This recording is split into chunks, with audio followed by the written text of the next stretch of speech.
Boa noite. Nós estamos, neste momento, no gabinete do presidente da República, no Palácio do Planalto, em Brasília, para entrevistar o presidente Jair Bolsonaro, que concede ao SBT a sua primeira entrevista depois da posse. Boa noite, senhor presidente. Boa noite, obrigado pela oportunidade. Eu peço a Deus que nos ilumine para fazer um bom trabalho para o nosso Brasil. Estão conosco a Débora Bergamasco, repórter do SBT, e também o Tiago Nolasco, igualmente repórter do SBT.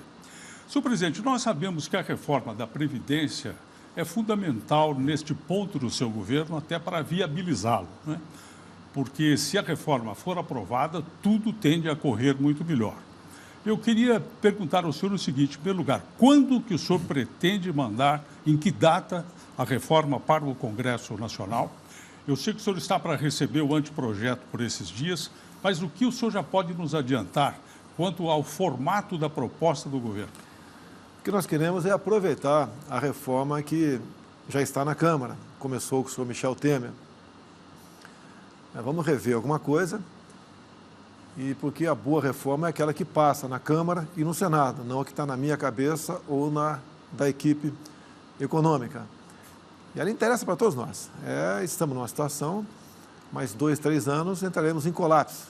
Nós não queremos que o Brasil chegue à situação que está a Grécia. Agora, todos vão ter que contribuir um pouco para que ela seja aprovada. Eu acredito que o Parlamento não vai faltar ao Brasil a aprovação da mesma.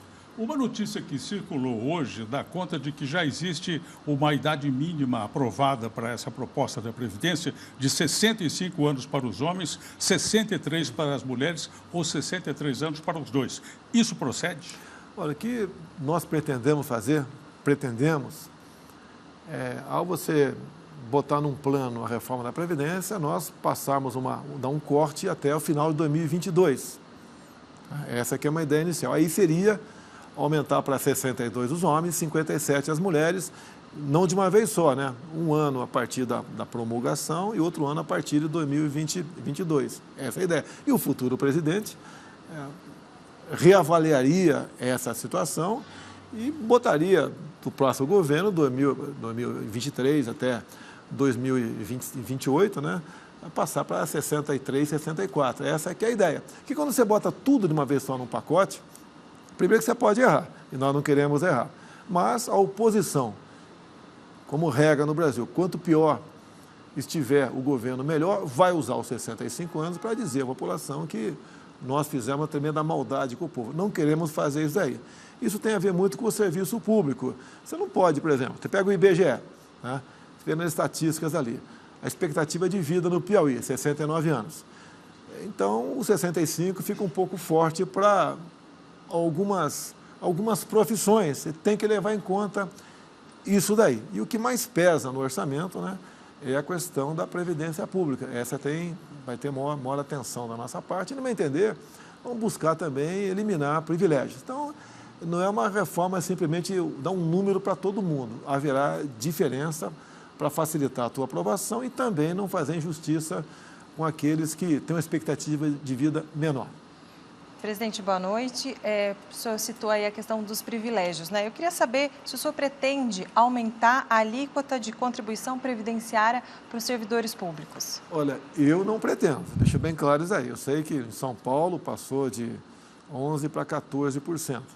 Você já tem uma alíquota de imposto de renda altíssima que não é corrigido ano após ano. Na verdade, é um redutor de renda. Acredito que não seja necessário fazer isso aí. Então, daqui a pouco, você vai querer que o governo fique com o seu líquido e você fique com aquilo que é descontado parte do governo. Então, eu acho que é injusto essa questão. 11% está de bom tamanho, mais 27,5% de imposto de renda, está de bom tamanho isso aí. Boa noite, presidente. Nascimento, Débora.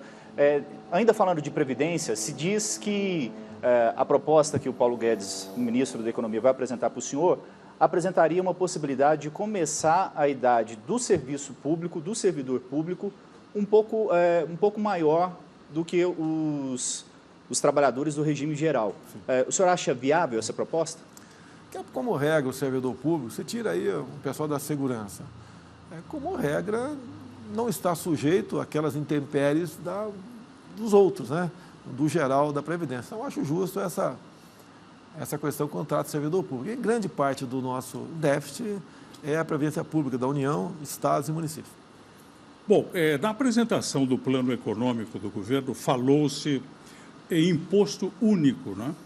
E foi citado como uma possibilidade, foi citada a tributação das movimentações financeiras, ou seja, a velha CPMF. O senhor concorda com isso? Não, da minha parte está descartado, a decisão é minha nessa questão, não teremos a volta da CPMF. Nós queremos fusão de impostos e simplificações. Isso a equipe econômica está bastante empenhada, né? Esse imposto único até seria, entre aspas, né, até bem-vindo, mas no meu entender é uma coisa para um longo prazo realmente. A ideia seria o IVA, o Imposto de Valor Agregado? Pode ser isso daí, sim. Eu vou discutir as sugestões que virão da equipe econômica para que a gente possa fazer uma reforma realmente que tenha reflexo o mais rápido possível junto àqueles que produzem no Brasil. Eu tenho falado para a equipe econômica, né? Nós temos que fazer com que entre mais dinheiro no caixa sem aumentar impostos. Como? Desburocratizando, desregulamentando. Tem um ministério aí, se não me engano, da infraestrutura, que tem 5 mil portarias, né? E parece que em janeiro metade vão ser revogadas, né? A mesma coisa no tocante a instruções normativas. O senhor já determinou isso? Eu determinei que não estou seguindo o Trump, não. O Trump fez muita coisa certa lá. E ele, além de revogar uma infinidade de legislações, né, ele disse lá, cada nova regulamentação, aquele ministério vai ter que revogar outras 2 a partir de agora. Devemos fazer a mesma coisa. Esse cipual de instrução normativa, de portaria, de decreto, de leis complementares, nós temos que diminuir isso aí. Eu penso, né?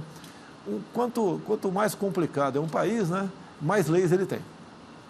Presidente, na reunião que o senhor teve hoje pela manhã com os seus ministros, parece que saiu uma notícia de lá de que o senhor pediu a revisão em cada ministério sobre liberações de recursos, sobre exonerações dos últimos 30 dias do governo Temer.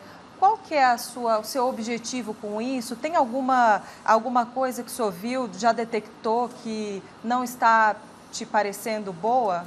Por exemplo, né, a gente vai falar em criptomoedas.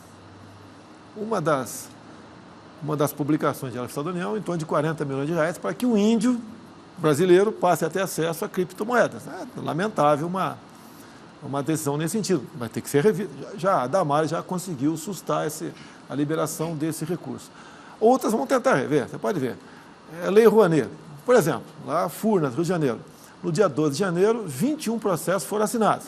Eu poderia falar cada um deles. Um deles chama a atenção, R$200 mil para que faça 2 corridas em comunidades pacificadas, uma delas do Borel. Se eu não me engano, ali a inclinação do morro é 60 graus, não tem cabimento, isso daí. Agora, cada corrida de rua, R$100 mil, isso está promovendo o esporte, está na cara que algo errado está acontecendo ali. Sem falar ministério agora, porque a gente vai correr atrás sem polemizar, isso é uma regra. Vou ter que falar o Ministério. O Ministério do Turismo, né, há poucos meses, encomendou uma consultoria para saber se um determinado país aqui, outro, né, você poderia abrir uma representação para estimular o turismo do Brasil. A conclusão foi que não era viável. Quanto se pagou por essa consultoria? R$3 milhões. O senhor acha que tem margem para corrupção nesses casos todos? Está na cara que tem muita coisa errada. É que eu acho que ninguém, nenhum agente público, ia jogar fora R$3 milhões e fazer uma consultoria que, com todo respeito, qualquer um de nós poderíamos, né, fazer algo parecido com consultas na internet, simplesmente. Presidente, o ministro Paulo Guedes falou em abandonar definitivamente a legislação fascista da CLT.